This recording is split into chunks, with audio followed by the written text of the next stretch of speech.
My name is Dr. Anthony Levatino. I'm a practicing obstetrician-gynecologist, and I've performed over 1,200 abortions.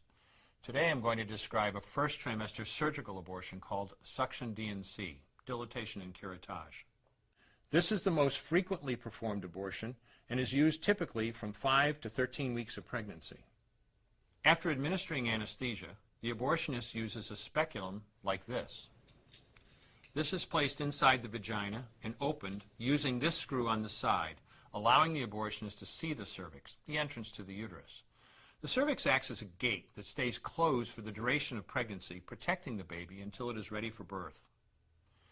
The abortionist uses a series of metal rods called dilators, like these, which increase in thickness, and inserts them into the cervix to dilate it, gaining access to the inside of the uterus where the baby resides. The baby has a heartbeat, fingers, toes, arms, and legs, but its bones are still weak and fragile. The abortionist takes a suction catheter like this one. This is a 14 French suction catheter. It's clear plastic, about 9 inches long, and it has a hole through the center. It is inserted through the cervix into the uterus. The suction machine is then turned on with a force 10 to 20 times more powerful than your household vacuum cleaner.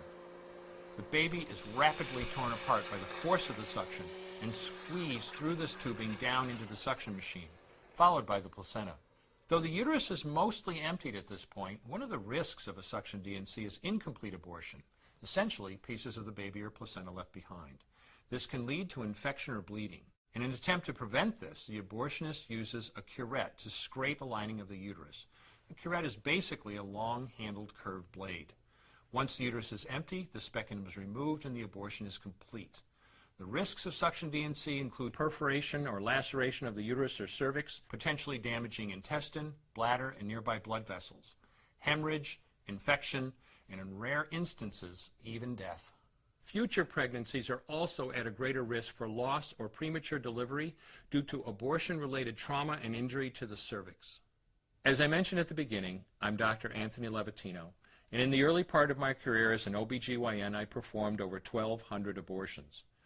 One day, after completing one of those abortions, I looked at the remains of a preborn child whose life I had ended, and all I could see was someone's son or daughter. I came to realize that killing a baby at any stage of pregnancy for any reason is wrong.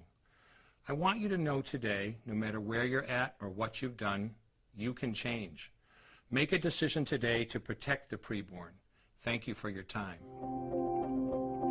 I will no longer do any more abortions. When you finally figure out that killing a baby that big for money is wrong, that it doesn't take you too long to figure out it doesn't matter if the baby is this big or this big or this big or maybe even this big, it's all the same.